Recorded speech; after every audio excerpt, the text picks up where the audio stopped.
Well, good morning, good afternoon, good evening, wherever you are in the world.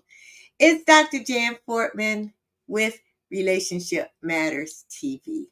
I hope everyone is having a beautifully blessed morning, afternoon, or evening. I've got something just a little different that I want to talk about before we bring our guest on. I want to give you a relationship tip. Communication is everything, and effective listening is one of the major issues with communication and relationships. Now, why do I say that? Let me tell you. What is effective listening? It's always worth checking back with your speaker or whoever you're speaking to, because effective listening requires mastering all kinds of skills like reading body language, the person's tone of their voice, making sure that you're not distracted when someone is speaking to you, and also being aware of how you are feeling, how you are responding emotionally. And what I think is the most important is don't listen to respond. In other words, don't listen to start thinking about how you're going to respond to what they're saying. Listen to understand. So check back with whoever you're speaking with and make sure that you are fully understanding what they're saying to you. You can do that by repeating. So what you're saying is, or what you mean is, questioning, reflecting, all of that. You know what? If you do these things, number one, the most important, it will help you as far as your relationships are concerned. Okay? All righty. So let's get on with the show, as they say. Who do we have today? We have Margaret Lance. And today's topic is about the migrant situation. This is something that is happening all over the world. It's a concern with so many people. So let me tell you about Margaret. Margaret is a speaker, she's a facilitator, and she is a migrant parent coach. She's the founder of Women in Action and a community learning and development practitioner within diverse communities, especially helping women and their families. She is the ambassador in the UK for My Body is My Body, and that helps to keep children safe. She's the deputy chair of Black Ethnic Minority Infrastructure in Scotland, the chair of Women in Action Global. She serves on the board of directors at Scottish Women's Convention, and she's a global goodwill ambassador at the Global Goodwill Ambassador Foundation. And she currently works for Waverly Care as community engagement coordinator, supporting people living with HIV and other underlying issues. So you can see that Margaret is, when I grow up, I'm going to be like her. I don't know if I could do all of that, but because she is so busy. But remember, I said she was a migrant parent coach. So what we're going to do today is talk about something that's happening all over the world. That's an issue all over the world. So we are visiting Scotland virtually. so that we can speak with Margaret Lance. Hello. Wait a minute. I can't even say good morning. Oh, yes, I can because it's what, 1 o'clock in the morning? It, Yes, it so, good is. morning. Good morning to you. I'm still awake. I think that's just so wonderful. And thank you so much for talk, being a guest and and really talking about this issue that is all around the world. Now, we're not going to get into the politics of it because we know in certain places, migrants are welcome, and in other places, migrants are not, or certain migrants and all of that. But let's talk about, let's have a conversation about uh, migrants who are there where you are, or here where I am in the United States, and what what happens once they're here, once they are in the society and they're not going back. Let's talk about, what can we do to, and someone says, morning, Margaret. and Good morning, Caroline. and Maxine is watching. Marie. And so, wait a minute. No, I did not, Maxine. Oh, she kissed me down there.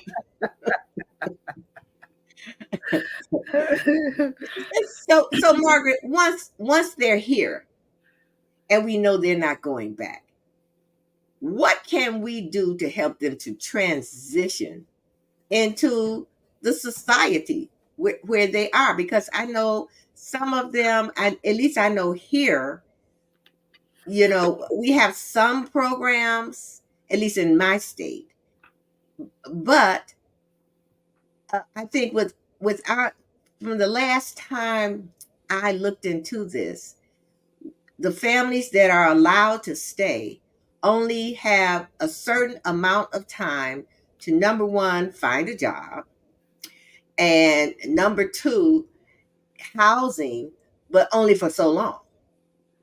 So I know you work with migrant families. So tell me, and I know you have a lot of ideas because we talked about this. Yeah, where we can solve this issue as far as helping them to transition into society. Go ahead. Ooh, that's a lot there. My little brain is, well, first of all, I would say, as you already mentioned, my name is Margaret Lance. I'm known as the migrant parent coach and advocate because, as someone who moved from one continent to the other, I know exactly how it feels to struggle navigating in a foreign land. As such, I have helped hundreds of scared, confused, and lost migrants feel empowered to thrive. And of course, many have secured jobs, have graduated with degrees, and have become role models to their children. So we understand, oh, I understand, many of us, we understand that people move from their home countries for different reasons, which we're not going to get into that. Once they move to wherever they are, and I'm going to talk about where I am because a key to my success is that I am my own blueprint. So I'll be talking from that lived experience and what the country does to help them in that transition period.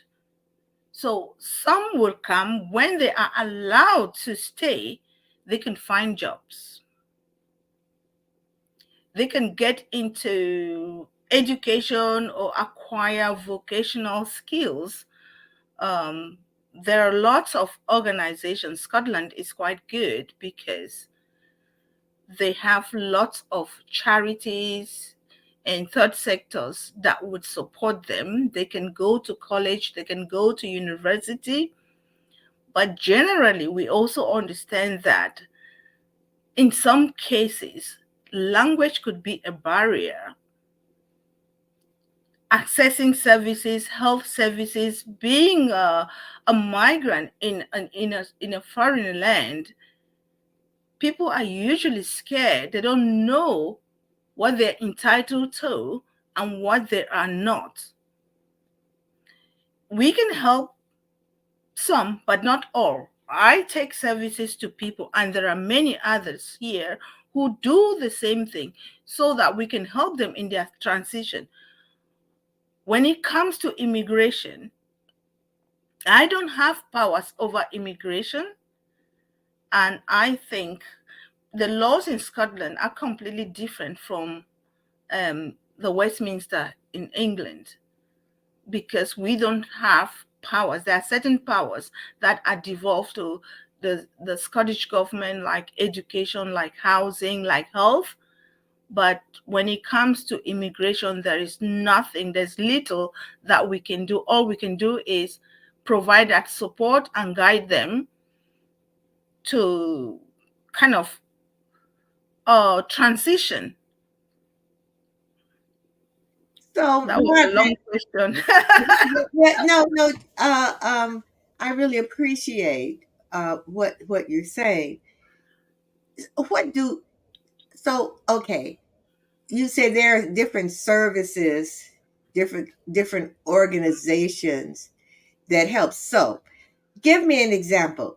Um, first of all, first of all, when you said you were a migrant, first of all, where did you migrate from? I came from, Immigrate from? yeah, I Yeah. did. I am from Cameroon, west of Africa. Okay. Yes. And before coming here, when I say I am my own blueprint, I was already an entrepreneur. I was a teacher for languages, English and French. And the first shock was that everything was completely different. So I had to learn and relearn. And what I always say is there's no limit to learning. I make mistakes and I learn, and that's how I grow. That's how I adapt to the system. And that is where that fear comes in with others, because there are things that coming from my part of the world that you can do and it's acceptable, but here it is not acceptable. So it's how you adapt to the system, especially when it comes to children. It's about getting it right for every child. I know in the past where you kind of people will smack their children. No, no, no. It's a no-go area, because when that is done, your children are removed from the home. You got issues of domestic violence where children will be removed because the children have to be protected from that hostile environment. Maybe situations where some parents may be struggling with mental health issues and they can't cope with the children. So in those situations, while the parent is being supported, the children have to be removed. Issues of FGM taken very seriously, that's considered to be an abuse. So when we're talking about safeguarding children from all forms of abuse, where some will feel that abuse is just the physical abuse, they fail to look at the emotional, the neglect, especially the neglect, because you don't understand what you are doing to a child if you are not providing for your child, if you are not looking after your child's well-being and reporting to the services that are there to support the child, or registering the child for GP, that is considered as neglect, and the child could be removed from the home. So there are lots of issues to be taken into consideration, and that's why, you know, organizations are there to support. But whether some of them access these services is another problem. It's about this Okay. awareness raising of the services that are in place that could support them. Okay, so Carolyn said, she's commenting on what you said, uh, that they have to enter the system and Yes. follow our rules. And Carolyn is in Scotland. Yes. And she said it's so difficult for people to grasp and understand without feeling fear. And she also said about the law in Scotland is so difficult. There's nothing we can do to change circumstances. We can only help whenever, in whatever way possible, once they are allowed to stay. So, so okay, when you say that a language can be a barrier, Mm-hmm. are there ways that, let's say they're coming from, normally from another country, and they don't speak the language, how do you help them, as a migrant parent coach, how do you help them get into the system? How are they going to even know what the system is? And I think, however you do it, maybe it's something here that we can do. How do you uh, get over that language barrier in getting them into the system so they'll know this is what you can do, this is what you can't. Well, yeah. Against The the good law here. well, the good news and the good thing is that I do a lot of collaborative work. There are lots, I already mentioned that there are lots of organizations. So it's not up to me, but to signpost them. Those that come to me and those that go to different organizations, because they do access this organization. The home office is also good at signposting them to where they go. For example, if they also maybe go to another organization for something else, and they would say, oh, do you know about this organization? Do you know about this one? If you want to learn English, which is called ESOL, Okay. okay, so they would send them to the community. They start, if their English is not really that great to go to college, they will transition through the community organizations that are in place. They start from there, and then they get to a certain level where either the organizations or the tutors coming from these various colleges can then help register them to go to college, continue the English. And of course, we do know that most of them come here, they are professionals or they've been professionals in their home country. But then having these barriers can also be a problem that would bring down someone's self-confidence. So the good news in Scotland is that we have lots of organizations that are working collaboratively to ensure that they move into the right path. So I call it referral pathways. Okay, referral pathways. Okay, Carolyn also says you have to literally take people by the hand. Language can always be overcome if you show care and compassion. The person begins to trust you and will get the help they require to learn the language and have some basic understanding. Right. Because I know we said earlier about fear, and we think about trust, Mm-hmm. because I know it's that it can happen that they get here and they're taken advantage of. And I think it also has to do, Margaret, with changing people's mindset that are already here, that are already there where you are and already here where we are. Yes. Yeah.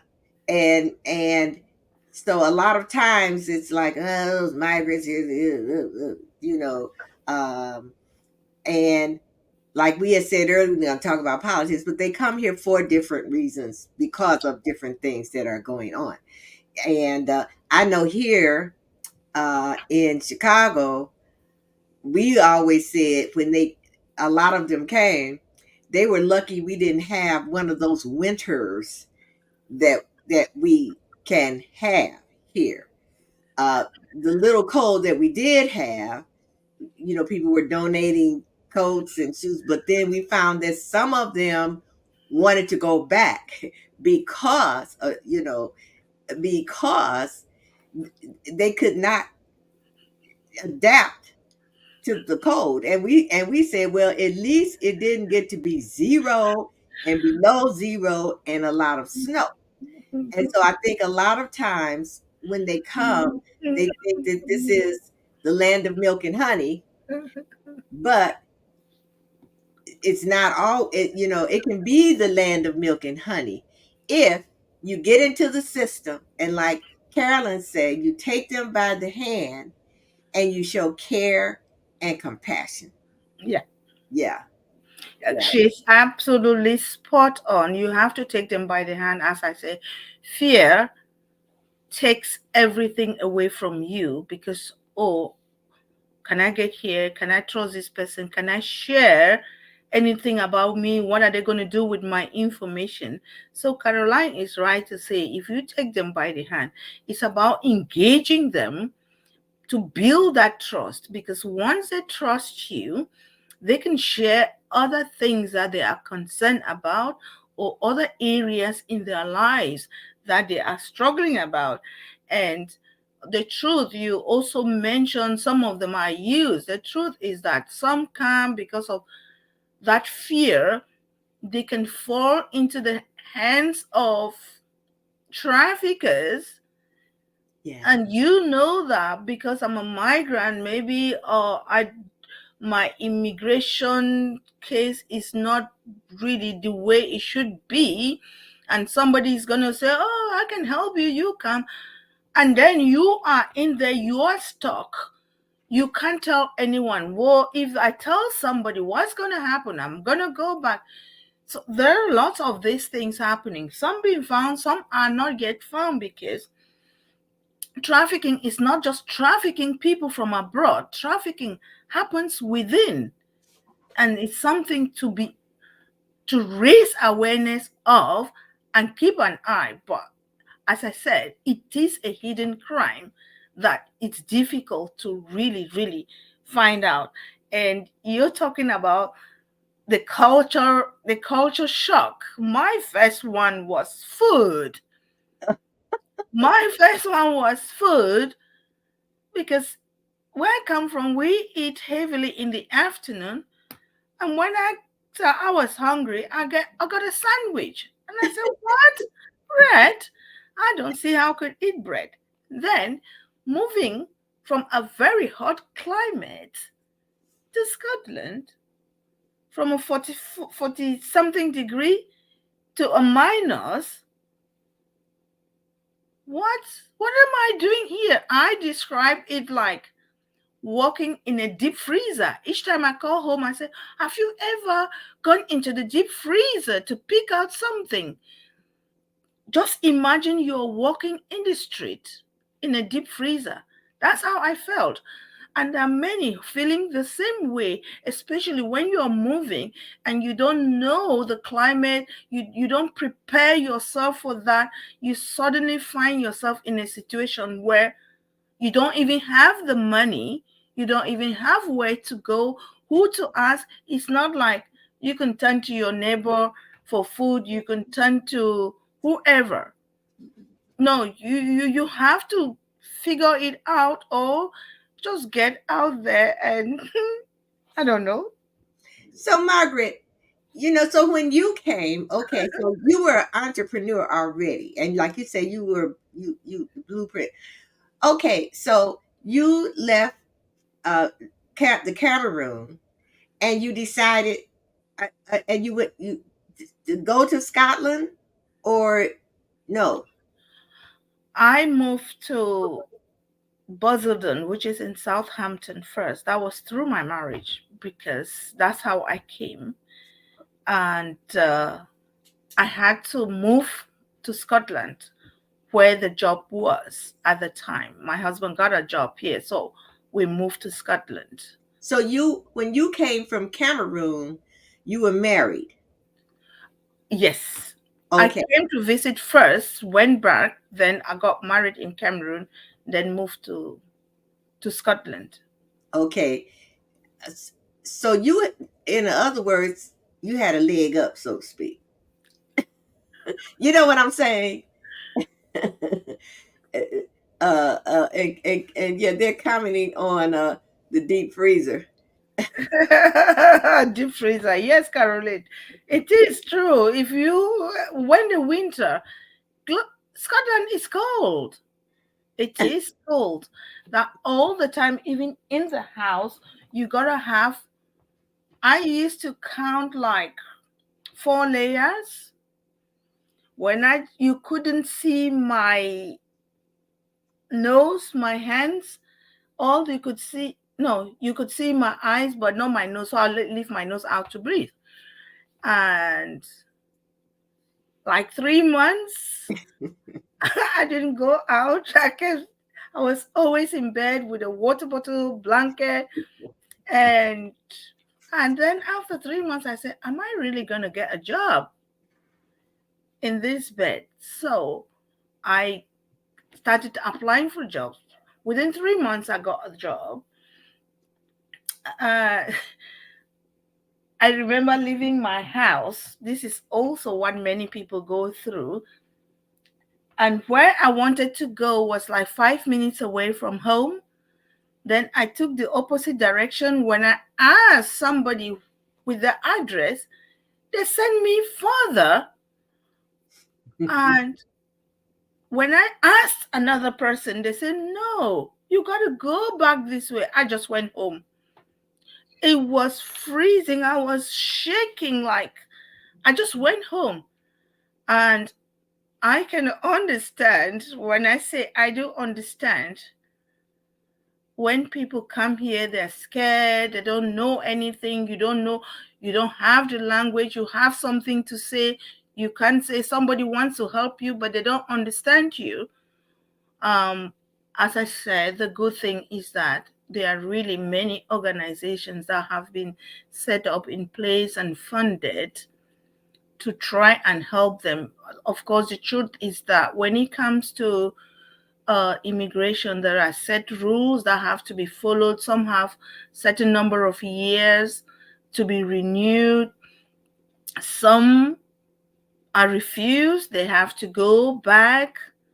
That I'm not going to get into it because I'm not an immigration advisor and I wouldn't talk about that. Yes, but the truth is that and now is the issue of illegal migration, people coming by boats, which means you're going to be sent back.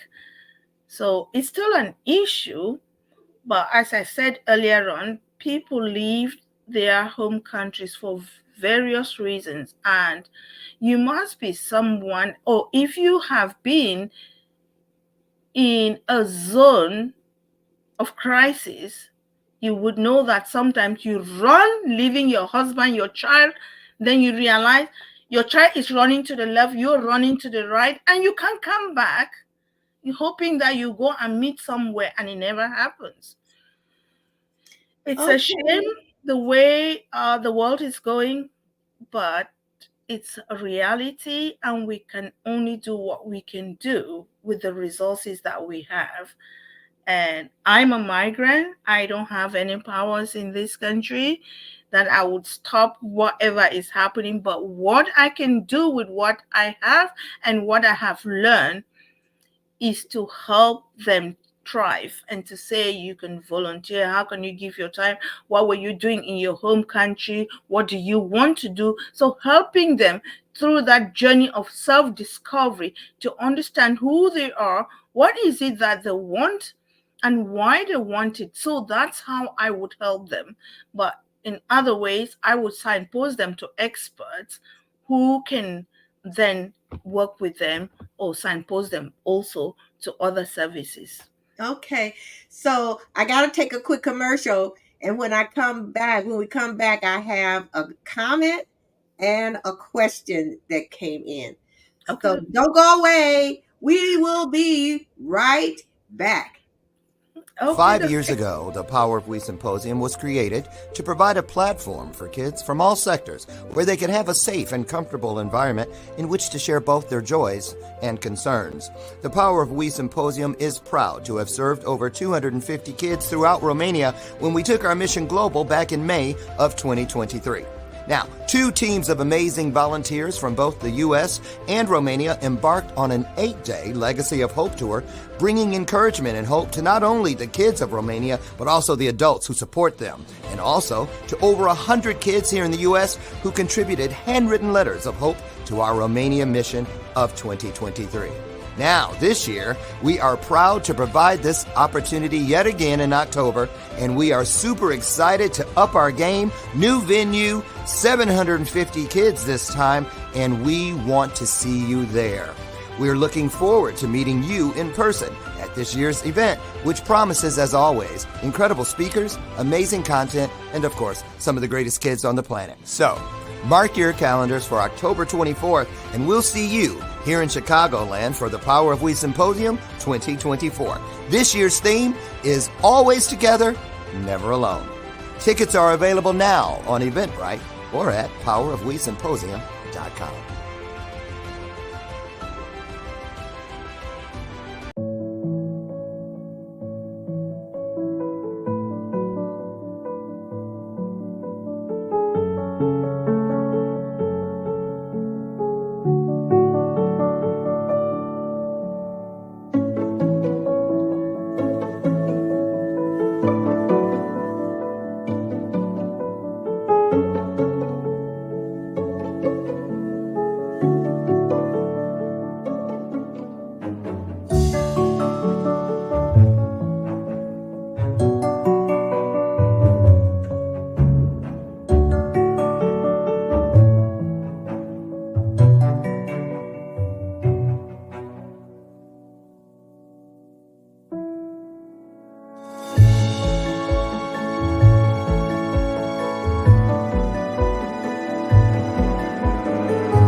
We are back with Margaret Lance.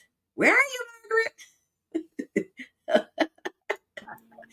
So wait a minute. So you in Scotland, so I do understand. So here. Well, okay. First, let me read this comment.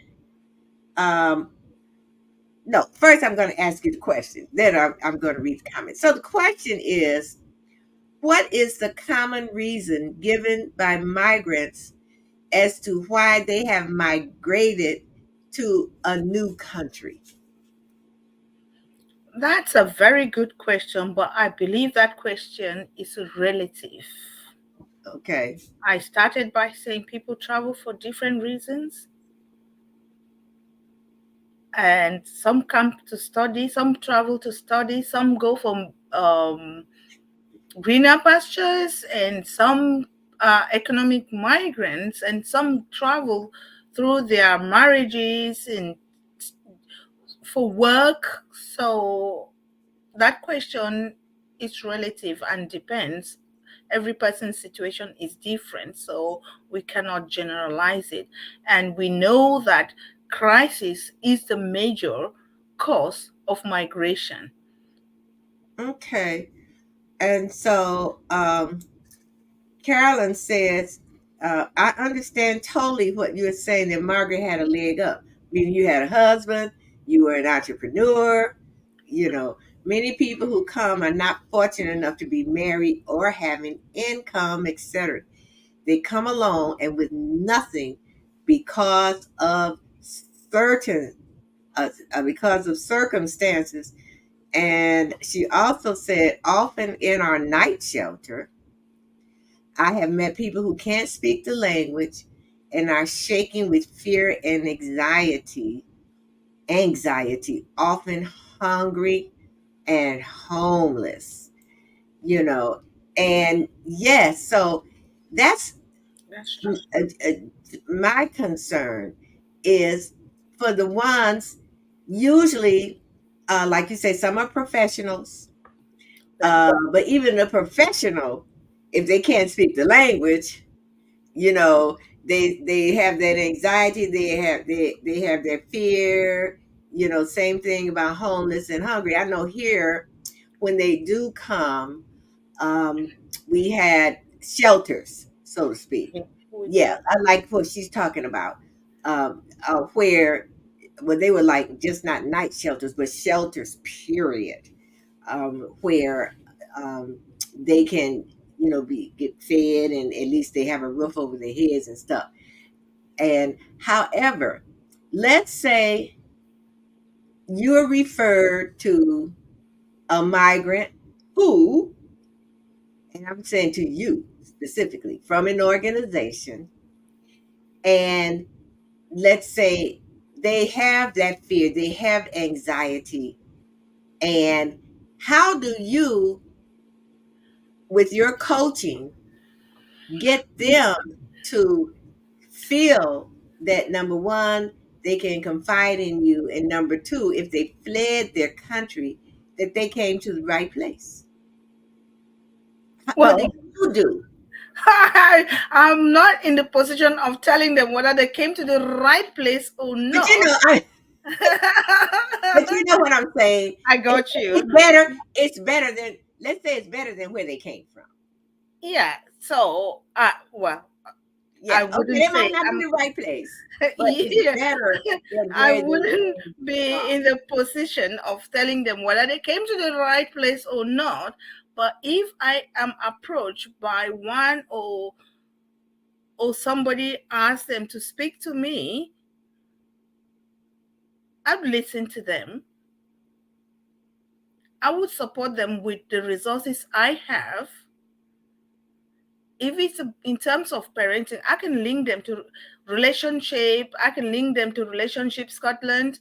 There are, as I said, and I will really say that again, we have lots of organizations that are supporting migrants. We got Scottish Refugee Council, we got Migrant Help, we got mayors who actually work with migrants, provide them accommodation for some time, and then move them to other places. Those organizations, they know about the schools, they know about which organization they can send them to. But in the course of my work, going out or through the church or through my engagement, if someone approaches me with a specific problem, maybe it's about children, what I'm guiding them through in terms of parenting is to understand what the law in this country says about children. Okay. They have to do some work as well to adapt to the system. There are places where they can go and gain this knowledge. It's about finding this time. It's not about saying that this is how I was brought up, this is how I'm going to transfer my upbringing to my children. This is not what the law says. If you are going to go out of your way and bring up your children the way you were brought up, then there are going to be some issues there if you get it wrong. And that's why I say the children will be removed. If you were smacked as a child and you think you can smack your child, you're getting it wrong, because tomorrow those children will not be yours any longer. If you think that the children will go to school and not tell their friends or tell their teacher, you're getting it wrong. It's not when we were silent as children growing up Yeah. Today, you don't stop them. Their mouths are open and they are going to say it the way it is, like a tape you rewind and play it. So it's about helping them to understand how the law works, what programs are out there, just building up, helping them shift their mindset. You are somewhere else. How do you adapt? And remember also about social etiquettes. Back where you coming from, maybe you don't have the table manners or you don't have a dining table. You go to somebody's home, they start to dish food because you are a stranger. They give you the food first. You don't wait for the host. You just start to eat. Some of those, you go somewhere, they don't ask, show you to a seat. You just go and feel free and sit. Those are some of the things that are to be learned because there's no limit to learning. That's why it's called lifelong learning. You learn, you make mistake, you accept the mistake, you learn from those mistakes, so you grow. If you don't know, you ask. Don't assume. If people say something you don't understand, maybe because of the accent, I learn every day. Even though I was a language teacher, I'm still being corrected every day. And I appreciate that. And I learn from it. I don't attach any strings to the corrections that come towards my. I see that as constructive criticism, and that's what is making me grow and continue to learn as I get along. And I will encourage. I do encourage everyone to do that. Somebody asks you a question, just answer the question. Ask a question. Don't attach a string because sometimes we get quite emotional. I remember when you just started, you talked about communication, which is key, and I truly say yes to that. And active listening and listening to understand, not listening to respond. Sometimes people go defensive when you're saying something. They want to quickly talk over you so they can defend themselves, but you're not listening. You're listening to respond. You're not listening to understand. And sometimes we as migrants, we get that wrong. We feel that we're being attacked, so we have to quickly defend ourselves to say, no, I didn't mean to say this. I didn't mean to do it this way. This is how I wanted to do it. And that's also a problem. So there's that problem of understanding each other because of that cultural difference. And Yeah, so Carolyn says so very true. If they get it wrong, it's a hard pill to swallow, suffering the consequences. But they didn't understand the laws. How many people try to say, "Why didn't you tell me this?" And then she says that what she finds is that migrant children are open and honest, and they will be so truthful, which sadly in this country can get them in hot water. yes, Wow.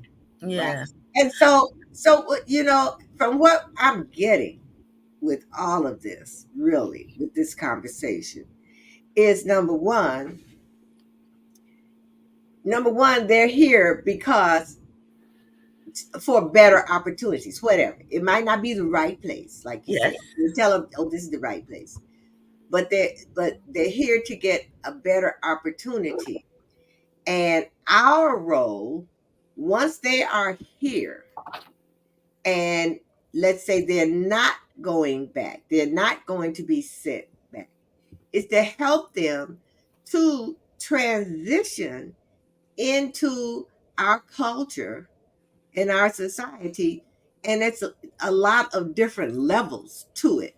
yeah, It's not just finding a job, but it's like you said, as far as even table manners, uh, it, uh, uh, and it's like things different, you know, and even when you think about it, it's even different. Just think of a migrant who has no language as far as, cannot really communicate. They're scared. They're happy that they're not where they came from, which is what they didn't come here because it was so wonderful there. you know, but they're happy that they're here, but they are scared, they are anxious. And once they are here, and we know they're not going to be returned, it's up to us to welcome them and to help them to navigate this transition. So what I was going to say is like, it's okay. So I live here in the United States, and I went to Morocco. Well, what I could say, what I could do, totally different. And I didn't know the language. You know what I'm saying? So, in other words, I had to find someone who spoke English, and I had to feel like, can I trust this person? You know, and I'm not a migrant, I'm just a visitor. You know what I'm saying? So, compound that with, I knew I had some resources, but compound that with someone who's coming, they have no resources. They're in a totally foreign, different place. And I think we have to think about that. And I think it's wonderful the work that you are doing. And Caroline says sometimes it's tough love also.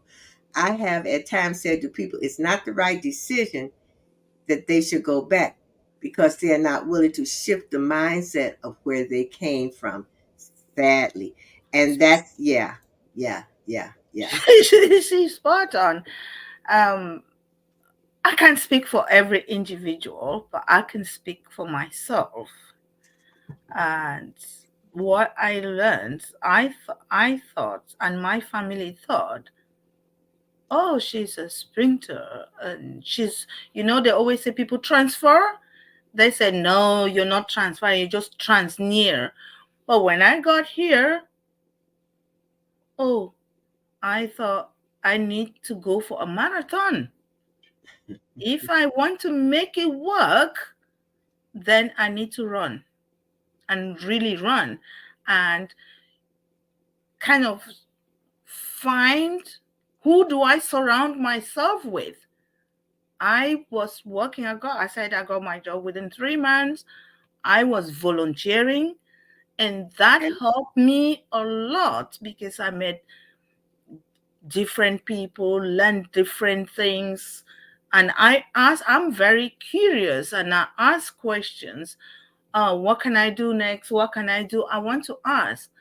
That really helped me grow. And I still, as I said, I'm still learning today. And my word of encouragement is that find somewhere that you can give back. By giving back, even if it's 2 hours, you're learning, you're growing.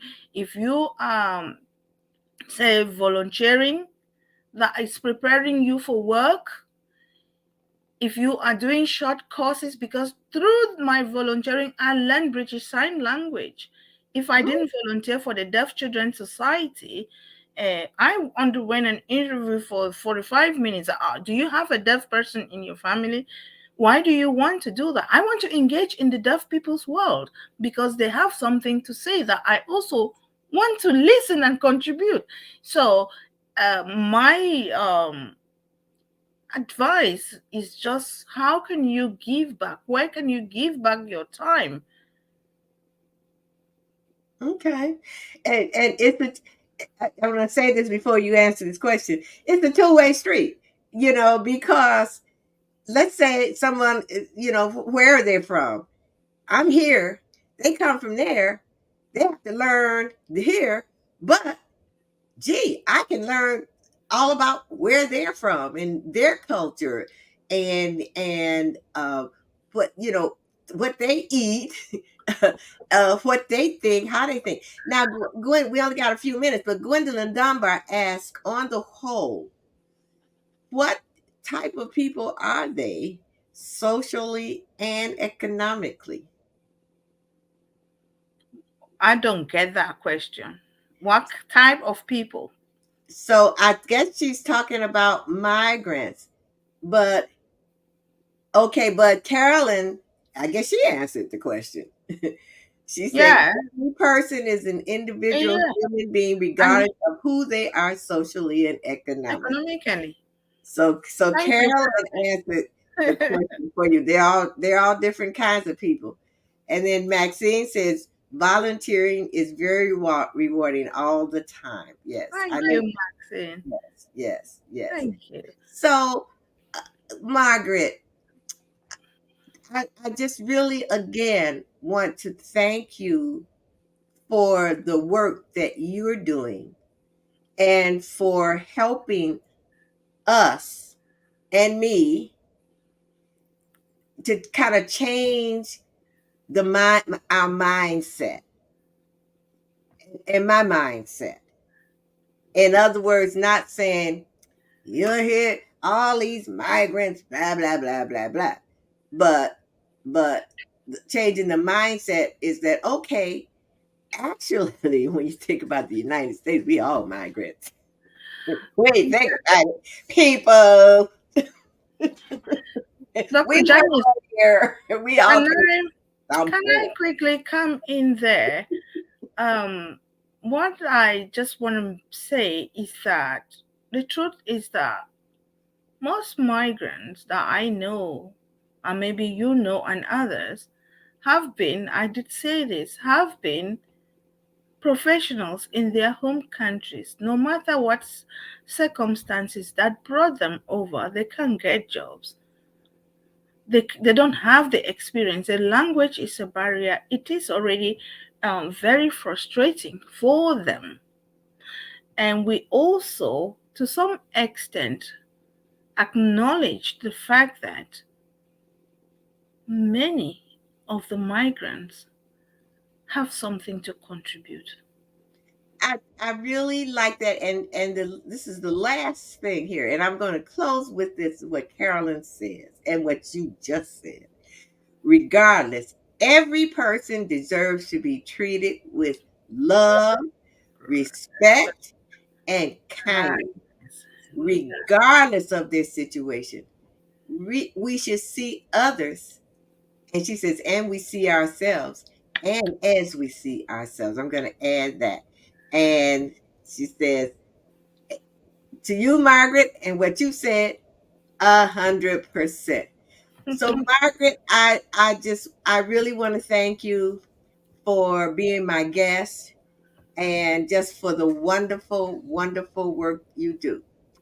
Thank Now, you for having me. it Thank you. is 1:57 a.m.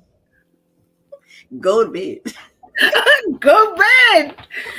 Thank you so much for having me. It's always a pleasure being here. And I might not have answered all the questions, but we will delve into many of those questions next time. But much love and Much bless. love Thank to you. you and blessings to you.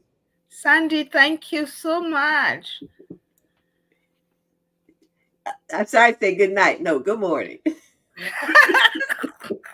And Maxine says, go big. Go Go big. bed. Thank All right. you. Bye Okay, bye. bye. Wow. I think that was really wonderful. It made me think a little bit different about migrants because sometimes, at least here in the US, we kind of like, oh, gee, all these migrants and, you know, um, so yeah, yeah. Everybody deserves to be treated with love and respect. Now, if you would like to be a guest on my show, or if you know someone who could be a guest, you think would be a guest, all you have to do is email me at relationshipmatterstv@gmail.com, or you can call Relationship Matters at 1-877-667-SPEAK, or 877-667-7325. I would love for you to, even if you feel that there's a particular theme you would like me to speak about, or you would like a guest to speak about, or you just like a theme for the show, just email me again at relationshipmatterstv@gmail.com or call at 1-877-667-SPEAK. I will see you next week on Relationship Matters. And remember, there are all kinds of relationships and all kinds of relationship matters because life is all about relationships.